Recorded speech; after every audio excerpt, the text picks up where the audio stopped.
Basically, today I want to talk about online scammers.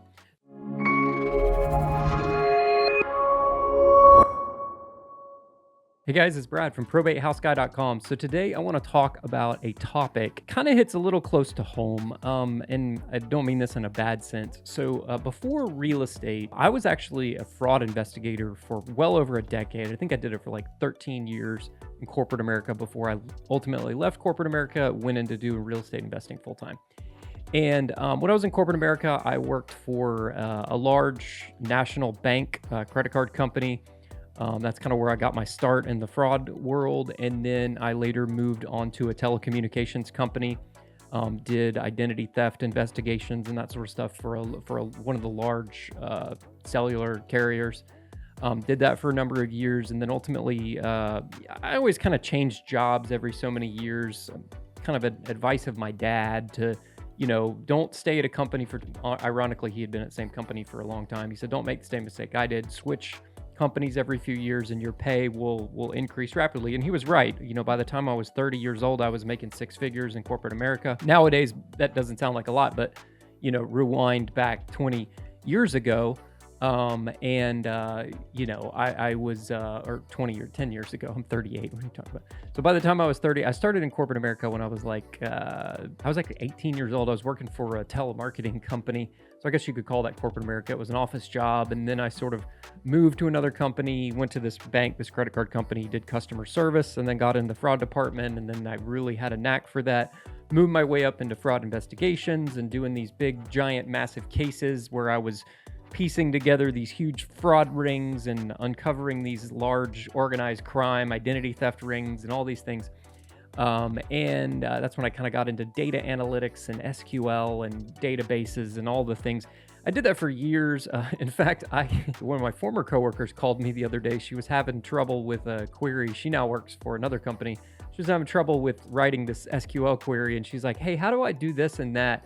And I haven't written a bit of SQL code in years. And I was like, I remembered it was like riding a bike. Oh, you need to do this and then do here, and then you need to join here, and then you need to create this temp table and do these things and blah, blah. I remembered how to do all that, but it's kind of funny. So I did that for years, and I investigated fraud. I also worked for a insurance company that handled insurance on personal property like devices, and also for a short time worked for a check cashing processing company that did check cashing processing for a lot of the large check cashing outfits in the United States. That was an interesting business. But to say the least, I got really good at investigating fraud and identifying bad guys and identifying fraudulent patterns and behavior and all the things. So that's kind of carried over in the real estate world in a sense where I can usually pick out when someone's full of shit. Basically, today I want to talk about online scammers. So there are a lot of online scammers out there that specifically target the real estate industry, not only from there's a lot of wire fraud that happens. I know some people who have been a victim of wire fraud. Wire information, the title company calls you last second, changes the wire information, and you end up sending the wire to the fraudsters and your money's gone. That happens a lot. You probably, if you do any real estate, you get the emails and the notifications from your title company. Don't ever send wire unless you confirm with us and blah, blah, blah, blah, blah. That happens a lot. And also, what also happens is fraudsters will reach out to people on social media. A lot of times it's like lending scams where they will basically try to lend you money that they have and claim to be a lender and a private money lender. And here, first of all, I'm going to tell you this right now. If you're new to this business, do not go look online for private lenders. Private lenders are people that you know. You're going to find private lenders through personal relationships. Whether you meet someone at a real estate meetup, and be careful of that. There are sharks that swim around these real estate meetups that prey on new investors. So make sure that if you're getting a recommendation on a lender, whether that's a hard money lender or a private lender, early on, you're gonna use hard money, right? Because you need to sort of build a track record. And I recommend that everyone uses hard money to start out with before you start using what I call private money, which is like your Uncle Steve's money, or, this guy, Johnny down the street, or blah, blah, blah, your neighbor, your friend, your aunt, your uncle, whatever. Before you start using someone else's money, You need to make sure that you have a track record and you've got a few deals under your belt utilizing hard money first before you go into the private money world. That's just my recommendation.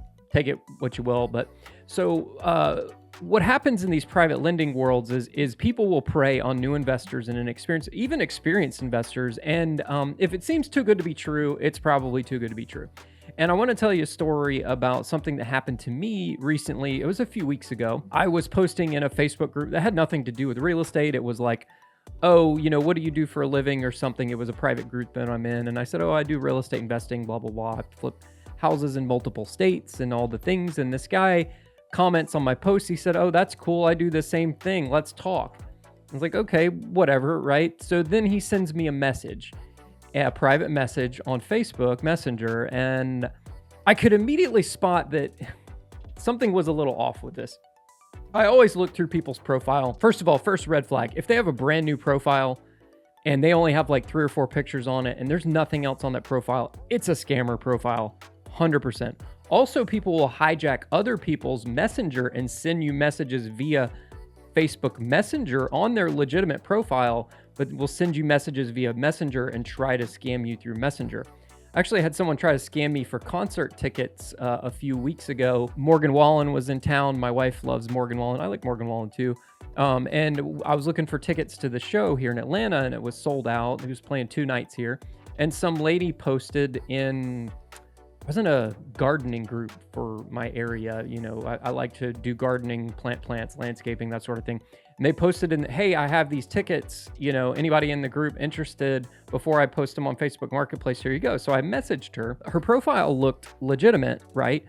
But someone had hijacked her Facebook Messenger and basically was trying to get me to send money through Venmo. And I quickly realized that okay, well, that's not the same person. And this Venmo profile is this doesn't even make any sense, right? She was like, oh, well, that's my son's profile. And I'm looking at the pictures and she's in her late 20s and has a little baby.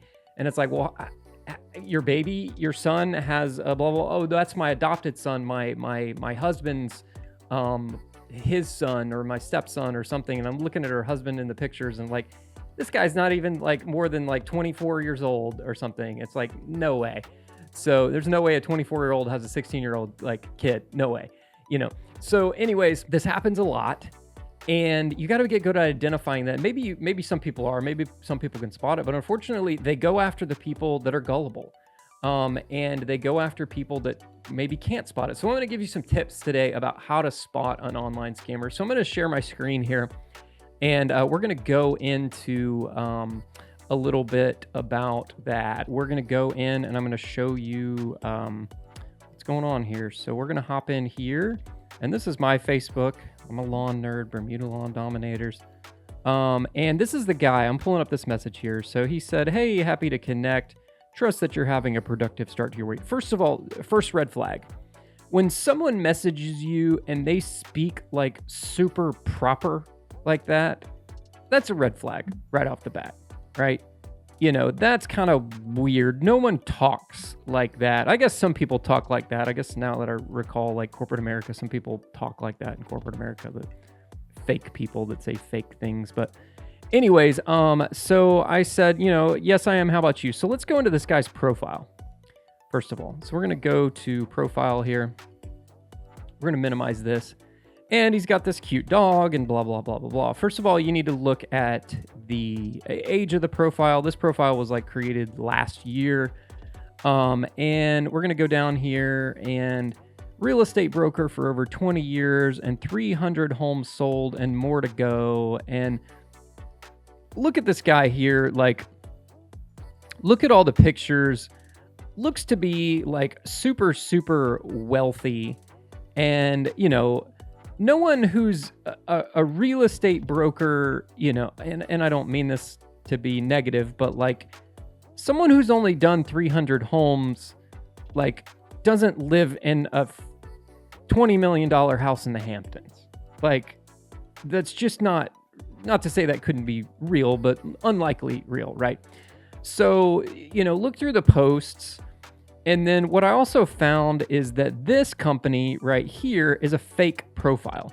So I'm not going to go into it in this video, but I kind of go down the layers And as I got down the layers, like, this is not a real company. This is all made up profile. All the pictures are stolen.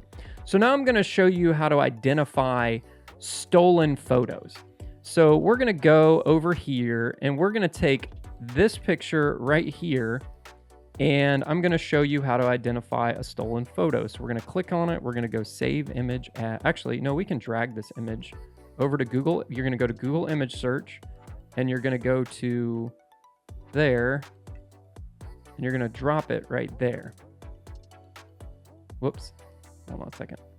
Let's search by image. Okay. So we're going to go back, and we're going to go back here, and then we're going to drag it up here, and we're going to go drag it right there. Okay. You see this? Okay. So we search this image. Look at this. See how this other stuff comes up? So first of all, there's some other profiles that I found with this same picture. Where are they?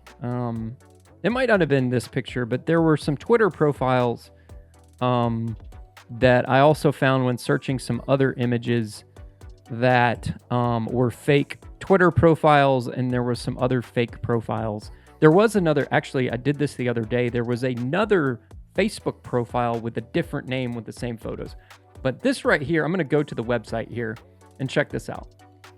Alexander Craft is a men's fashion company. Now, ironically, if you look out about Alexander Craft, he's a real estate broker in the CEO and owner of Sotheby's Realty in France, Monaco, blah, blah, blah, blah, blah, blah, blah, blah, blah. Right? So this is like a website here, and you can buy stuff and all the things, right? But if we go back, look at, so there's the guy in the pictures, right? So here's the guy. Look at all the pictures. Super, obviously, this is a really high-end men's fashion, sells these fancy suits and loafers and all the things that someone who's ultra wealthy might wear, right? So you can buy all these different fashion things on this thing. So basically, we're going to go back to the Facebook profile here, and you can see that there is, all these photos. We're going to go to these photos, right? Now, obviously, this one's a little gory. He even took, and I'll scan past that so I don't gross people out, but he even made a story about how his dog was hit by a car and blah, blah, blah. The funny part was I was looking, and the dog in the images with the injuries is not the same dog as this. If you look at the markings, I think that's a Jack Russell Terrier. It looks like a Jack Russell. But the dog in the images had different colorings and markings than this particular dog. So you can look through all these photos, and you can even Google image search some more of these photos. I did some of these for these houses, and these photos were stolen from like listings, and I don't even remember where. The company had nothing to do with these images, and obviously all these are images. I mean, look how they're such like perfectly taken photos. Like, that was not done from a smartphone. That's done from like a professional photographer with an SLR camera. And obviously, people are, if it's their own profile, they're going to be taking selfies like this, not having other people take pictures of them and stuff. That's not as common. So go through the Facebook profile of the person that you are, communicating with. And if it sounds too good to be true and sounds kind of weird, it probably is, right? Okay, this guy's on Bigger Pockets, or he likes Bigger Pockets, right? This company is not real. If you go to the Zenith Capital Holdings, we're going to jump to this page, and real estate and cryptocurrency investments. And you're going to go through here, and this profile was created in June 2020. And some of these pictures, I'm not going to do it for the sake of time in this video, but if you actually Google image search some of these pictures were stolen from somewhere else. So in essence, Google image search is your friend, where you can take the image. You can even take a screenshot of the image. I was doing it on my phone. You can take a screenshot of it and then search that image on your phone. And you can identify that these images were actually stolen from another place, and they're using them to create this fake profile to message you. So the bottom line is that if you are going to be doing business with, or someone's going to reach out to you and solicit you for business online, like, The scam that they're trying to make typically is this, is they're going to say they're either going to partner with you or they're going to lend you money. And it's going to happen one of two ways. They're going to charge you an application fee to go through the application. They're going to lead you on and they're going to say that you've been approved for the loan and that they will loan you X amount of money for the house, and you went ahead and paid them the application fee. They're going to send you communication throughout the process. You're going to go and basically almost get to the closing table, and at the very last minute, they're going to pull the rug out from under you and say that they can't fund the loan. Well, guess what? Your application fee's gone. You lost it. You might have given them, $300, $400, $1,500. Who knows what it is, but the money is gone, and they probably won't communicate with you anymore. But some scammers will come back for a second hit at you. Trust me. I know it happened to someone that I know, and they will come back and hit you again because they know you fell for it the first time. So they're gonna, make up some BS story and try to come back in and swoop you and take you again. So make sure you're paying attention to that. Also, what they might do is they might send you a check and do the old, send you a check and then you send me the difference back and blah, blah, blah, blah, blah. So make sure you're paying attention to that. Make sure you're checking out these profiles. Honestly, if someone's soliciting you to loan you money and you're new in this business or even experienced online, be very, very ultra cautious about working with someone like that because they could be trying to scam you, right? There's a lot of scammers online. And again, pay attention to how they're communicating. A lot of times their English and the way they write is not that great. And a lot of it's too good to be true. And just go down the trail because like I said, they'll create multiple profiles. And I even went, I'm not going to show it in this video here, but I went a little bit down the rabbit hole with this particular gentleman's profile. And there were some people and some friends he tagged in some of the photos. And those profiles were fake too. They had just been created in the last year or so.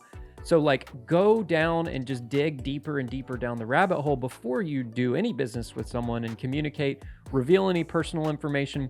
Obviously, don't ever click on any hyperlinks that anyone sends you ever in an email. Don't ever do that. Some of the largest data breaches that have ever occurred in the history of our country. I used to, like I mentioned, I was in fraud stuff, and then I kind of dabbled a little bit into the cybersecurity realm because some of the cases that we dealt with had sort of ties to some cybersecurity breaches. And I would attend cybersecurity conferences and that sort of thing. I was a member of some cybersecurity investigations groups back in the day. And also I was, worked with the feds on these cases, and they would reveal things about that sort of stuff. I also have a friend of mine who works in the cybersecurity business for a pretty large grocery store chain. He's told me some stories about some things, but if people send you links, sometimes the links will just hack your Facebook profile, your Messenger profile, and then they'll just spam out messages. Those are just spammers, but some of them are trying to capture credential information. Obviously, if you ever work for a company and they say, don't click on these links or don't respond to these phishing emails, or we'll never call you and ask you for your username and password. Ironically, there are some people that regardless of how much education you give and how many email notices you tell them and how many training courses you tell them to go through, they're gullible enough that they're going to give out their login information. And that's how data breaches happen in the world. And they steal people's login information and they get into companies and they steal the data. That's how these hackers work. And not to say that those hackers are on the same level as this guy who's scamming people online, but scammers are out there and they have all kinds of crazy tactics. So be ultra cautious about who you're working with online, especially if you're in the real estate business. Obviously, there's a lot of big money floating around in these real estate transactions. There's a lot of promise of big money. And someone who's new, who's maybe you're desperate to get a deal closed and you're trying to get this deal funded. And now you've been turned down by 2 or 3 different hard money lenders. And then all of a sudden you found this private lender that said that they would fund the transaction. Out of desperation, you're probably going to get scammed. So I would tell you this: if you're new in this business, you're new to doing deals. If one hard money lender tells you no, and then the next hard money lender tells you no, you should listen to them. They are right. You should not do that deal. If you had 2 or 3 or multiple hard money lenders turn you down for a deal and say no to that deal, you should run away from that deal and not do that deal. It's not to say that once you get more experience, maybe they don't know what they're looking at. And as you get more experienced, you can identify some opportunities that maybe it's a deal that's sort of outside of their box that they normally do, but you see the value in it. I wouldn't make those sort of judgment calls until you've got more experience under your belt. If you're early on and you've only got maybe no deals or a deal or two deals under your belt, or maybe you're a real estate agent and you're helping a new investor do deals, make sure you're paying attention to these sort of things, because there are a lot of scammers out there that will take advantage of you, and you need to know what you're looking for. So I hope this helps somebody out a little bit. Really, all the videos I do are just really aiming to help people. I'm just sort of paying forward my experience. I had people help me. I had people mentor me. If you're interested in doing business together, I want to tell you a little bit about what I do with Probate House Guy and what I do. So I actually have a very unique way of getting probate and inheritance deals. I do deals all over the country. I have a different way of doing them that's a little different than the traditional methods of way most people might do probate deals. And I'm looking for partners to work with all over the country. I need someone who's got experience, got deals under their belt. And basically all I'm doing is handing the ball to you and handing you leads that my company, that the leads come into me, into my marketing funnel, into my lead source. They talk to my employees first. We're going to vet them out, figure out, when they want to sell, if they want to sell, blah, blah, blah, get some information about the property. And then because we can't be in all 50 states at all times, we're going to hand the ball off to our trusted partners, whether you're a real estate agent, there'll be listing leads, or if you're a real estate investor and you want houses to buy, we'll hand those leads off to you. Obviously, we're going to charge you for the lead, but that's basically how what I'm looking for here. So if you're interested in working together, go to probatehouseguy.com. There's a form there on the website. You can fill out that form and inquire about working with us. We'd be happy to have a conversation with you about how all that works and what the cost is. The cost does vary depending on your area and your price points and that sort of thing. So thanks for checking out this video today. Check out all my other videos on the channel on Probate House Guy. And I hope one of the videos or some of the videos have helped you out in some way whatsoever. Also check out my Probate House Guy podcast that we've just launched. And I hope you have a great day. Thanks again. Bye.